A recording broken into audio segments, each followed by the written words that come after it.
Good morning, class. Before we proceed to our discussion, let's have a little prayer first. So please, everyone stand. Lord, we thank you for the gift of life today. You allow us to have another day to praise you and see your glory.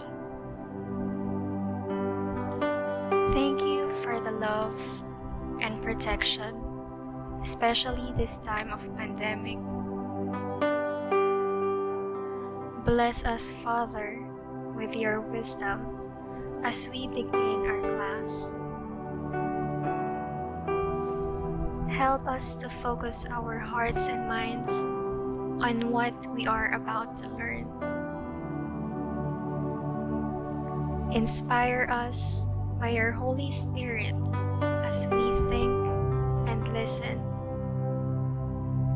Guide us by your eternal light as we discover more about the world around us. Lord, we thank you and let your will be done in our lives. We ask all this in the mighty name of Jesus. Amen.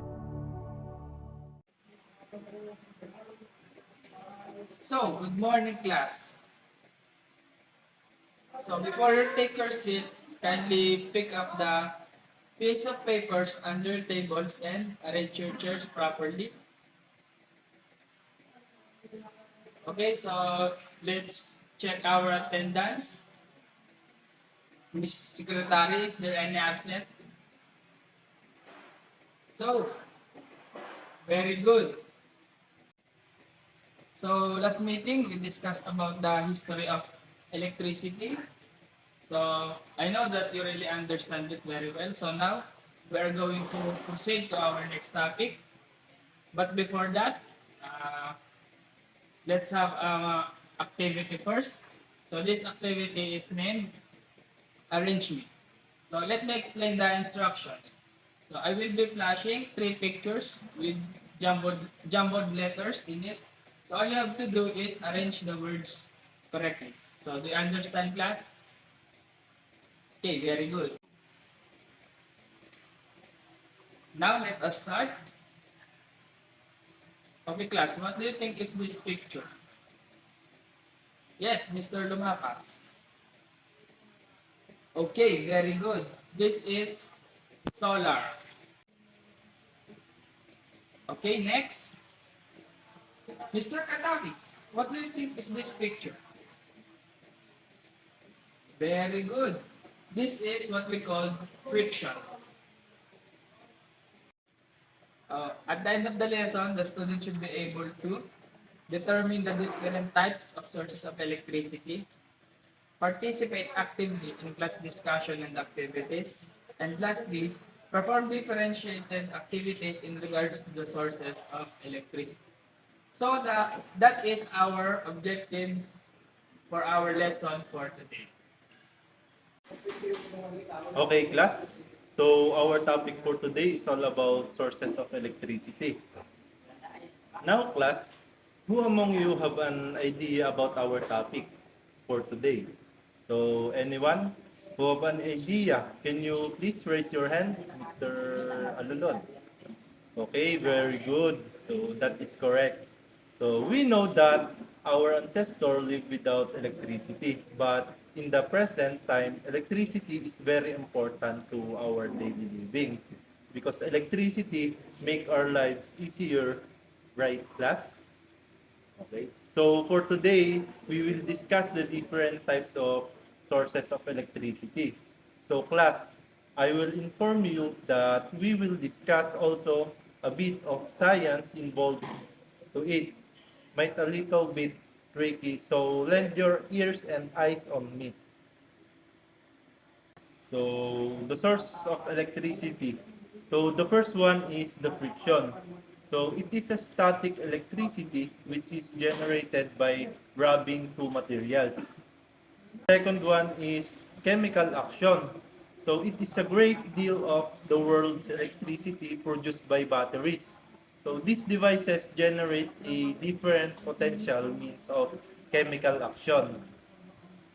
So the fourth one is the light action. Photocells are semiconduction devices which convert light electrical energy directly into electrical energy. Either sunlight, artificial illumination may be employed. So this action is due to the ability of light's energy to free electrons from the atoms of the semiconductor material. This process is called photoelectricity. So the fifth one is the pressure. So it is a difference of potential appears across the face of certain crystals such as quartz. So when they are squeezed or stretched, this is called piezoelectricity. So the last is the mechanical action.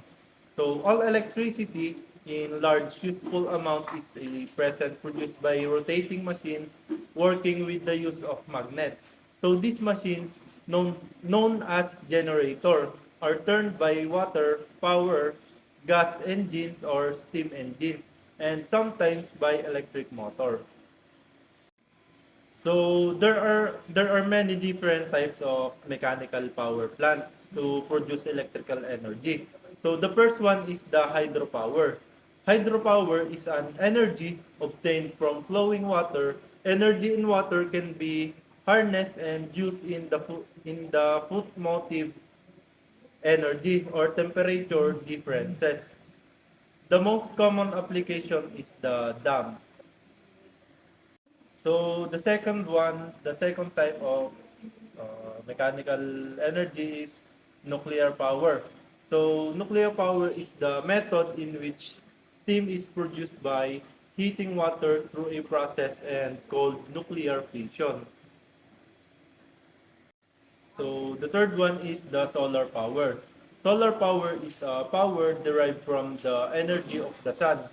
A radiant energy produced in the sun as a result of nuclear fusion reactions.